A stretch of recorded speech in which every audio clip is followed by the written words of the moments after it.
चुप रहिबा ही सबुठु बड़ शिक्षा अटे एवं समय परिस्थिति लोकन को बुझिबारे यह अत्यंत उपकारी होई पारे। भगवान श्रीकृष्ण को अनुजाई समय समय रे चुप रहिबा नित्यांत आवश्यक। सबु परिस्थिति रे कथा कहिबा जरूरी नुहे, बेले बेले चुप रही लोकन को बुझिबा अधिक जरूरी। चुप रहिबा धैर्य एवं सहनशीलतार परिचय देइथाए, जहा बड़ फलदायी होई पारे। बेले बेले अनावश्यक युद्ध एवं वाद विवादरू दूर रे रही निज कार्य पाई एकाग्रता देबा आवश्यक।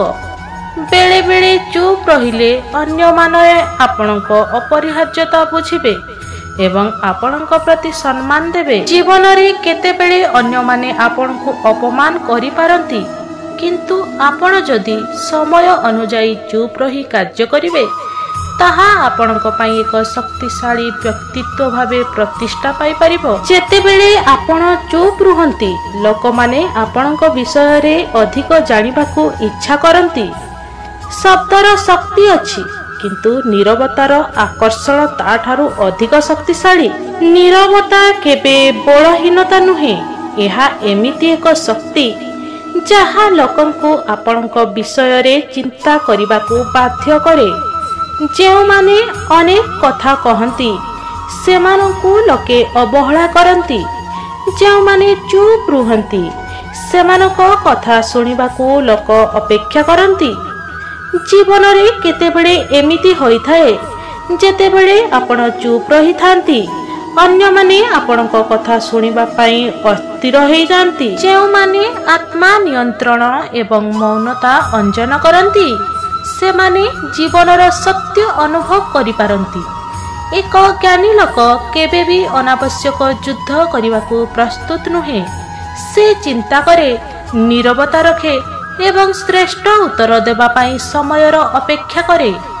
अपमान हेले भी चुप रुहंतु एवं निज कार्य रे एकाग्र हुंतु, कारण सत्य समय सहित स्वयं प्रकाश पाई थाए। जेउ माने निज भितरे संयम एवं नीरवता धारण करि पारंती सेमाने एही संसारर रहस्य को अधिक भल भावे बुझी पारंती। श्री कृष्ण कहिचंती, जेउ माने अन्य मानक कहिबाकू उपेक्षा करि नाहंती निज काम करंती सेमाने अवश्य जयी हेबे। यह सठिक समय रे चुप रहिबा एवं कार्य द्वारा उत्तर देबा अधिक शक्तिशाली होई पारे। केउठी आपण कथा कहिबा बंद कर दियंती सेठी लोके आपणक विषय रे अधिक चिंता करिथांती। अत्यधिक कथा कहिबा एक दुर्बलता अटे, किंतु सठिक समय रे चुप रहिबा एक शक्ति अटे।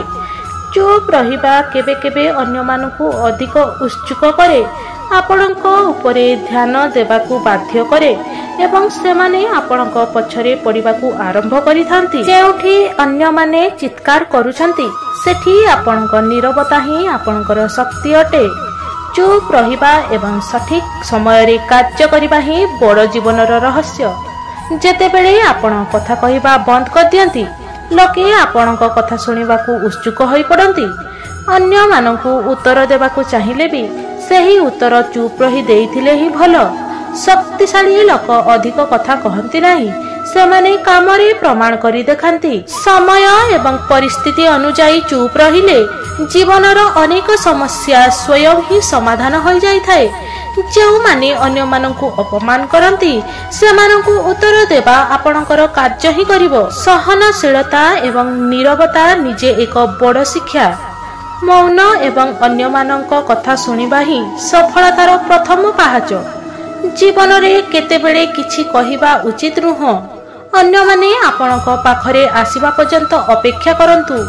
सफल लोक माने कम कथा कहंती, अधिक काम करंती। चुप रहिले नेगेटिव लोक माने आपणक उपरे अधिक अत्याचार करि परिबे नाही। अधिक कथा कहिले अधिक दोष देई पारंती, तेणु चुप रही जीवन को अधिक हस्तगत करंतु। नीरवता एमिति एक अस्त्र जहा अन्य मानक चिंता को आपणक दिगरे आकर्षित करिथाए। जेउ माने आपणकू अणदेखा करूछंती चुप रुहंतु, समय आसिले सेमाने आपणकू मान्यता देबाकू बाध्य हेबे। ଯେତେବେଳେ ଚୁପ୍ ରହିବାକୁ ଶିଖିପାରିବେ ତେବେ ଜୀବନର ବହୁତ କ୍ଷତି ଏବଂ ବିବାଦ ରଖିପାରିବେ। ଭଗବାନ ଶ୍ରୀକୃଷ୍ଣଙ୍କ ବାଣୀ ଅନୁସାରେ କେବେ କେବେ ଚୁପ୍ ରହିବା ଏବଂ ଧୈର୍ଯ୍ୟ ରଖିବା ହିଁ ଆପଣଙ୍କର ଶକ୍ତି ଏବଂ ବୁଦ୍ଧିମତାର ପ୍ରମାଣ।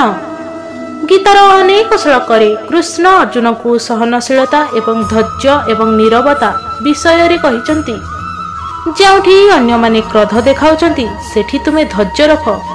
ତୁମେ ମୌନତା ଅନୁସରଣ କରିଲେ ଅନ୍ୟମାନେ ତୁମ୍ଭ ପ୍ରତି ଶକ୍ତିଶାଳୀ କାହିଁକି ହେଉଛ ତାହା ଜାଣିବାକୁ ଇଚ୍ଛୁକ ହେବେ। ଯେଉଁଠି ତୁମେ ଅନ୍ୟମାନଙ୍କୁ ସମ୍ମାନ ଦେଉଛ ସେଠି ତୁମେ ମୌନ ହୋଇ ରହିବା ଆବଶ୍ୟକ। ନିଜ ଆତ୍ମାର ଶକ୍ତି ବୃଦ୍ଧି କରିବା ପାଇଁ କେବେ କେବେ ଚୁପ୍ ରହିବା ଏକ ଶ୍ରେଷ୍ଠ ଉପାୟ। ଧୈର୍ଯ୍ୟ ଏବଂ ନୀରବତା ସଫଳତାର ଦ୍ୱାର ଖୋଲି ଦେଇଥାଏ। ଯଦି ତୁମେ ନିଜ ଉଦ୍ଦେଶ୍ୟ ଉପରେ ଏକାଗ୍ର ରୁହ ତେବେ ଅନ୍ୟମାନେ ଅବଶ୍ୟ ତୁମ୍ଭ ପଛରେ ପଡ଼ିବେ। ଯେଉଁ ମନୁଷ୍ୟ ଅଧିକ ଖୁସି ହୋଇନଥାଏ କି ଅଧିକ ଦୁଃଖୀ ହୋଇନଥାଏ ସେ ଜୀବନର ଏକ ସଫଳ ବ୍ୟକ୍ତି ହୋଇଥାଏ। ଅନ୍ୟମାନଙ୍କ କଥାରେ ପ୍ରଭାବିତ ହୋଇ ଅଧିକ ଉତ୍ତେଜିତ ହେବା ଉଚିତ ନୁହେଁ। ଚୁପ୍ ରହି ନିଜ କାମ କରି ଆଗକୁ ବଢ଼। ଶାନ୍ତି ଏବଂ ଧୈର୍ଯ୍ୟ ହିଁ ଅସଲ ଶକ୍ତି। ଯଦି ଏହି ଦୁଇଟି ଥାଏ ତେବେ ତୁମକୁ କୌଣସି ବି କୋଉଠି ବି ହାରିବାକୁ ପଡ଼ିନଥାଏ। ଚୁପ୍ ରହି ଲୋକଙ୍କୁ ସାମ୍ନା କରିବା ଅର୍ଥ ଏହା ନୁହେଁ ଯେ ତୁମେ ଦୁର୍ବଳ, ବରଂ ଏହା ଦର୍ଶାଏ ଯେ ତୁମେ ଶକ୍ତିଶାଳୀ ଏବଂ ତୁମର ଧୈର୍ଯ୍ୟ ଅଛି। ଯେଉଁଠି ଅନ୍ୟମାନେ ବିବାଦ କରୁଛନ୍ତି ସେଠି ନୀରବତା ହିଁ ଏକ ଶକ୍ତିଶାଳୀ ଅସ୍ତ୍ର। ଏଠାରେ ଶ୍ରୀକୃଷ୍ଣଙ୍କ ବାଣୀ ଆମକୁ ଶିଖାଏ ଯେ ମୌନ ଏକ ତାକତ। ଯଦି ଏହାକୁ ଠିକ୍ ସମୟରେ ବ୍ୟବହାର କରିହେବ ତେବେ ଏହି ଶକ୍ତି ତୁମର ସଫଳତା ଦେଇପାରିବ। ନମସ୍କାର। ଯଦି ଆଜି ଆପଣ ଆମର ଭିଡ଼ିଓଟି ଦେଖିଥିବେ ତାହେଲେ କେମିତି ଲାଗିଲା ନିହାତି ଜଣାଇବେ। ଯଦି ଆପଣ ଚ୍ୟାନେଲରେ ନୂଆ ଅଛନ୍ତି ତେବେ ଆମ ଚ୍ୟାନେଲକୁ ସବସ୍କ୍ରାଇବ୍ କରନ୍ତୁ, ଲାଇକ୍ କରନ୍ତୁ ଏବଂ ସେୟାର କରନ୍ତୁ। ରହିଲି ନମସ୍କାର।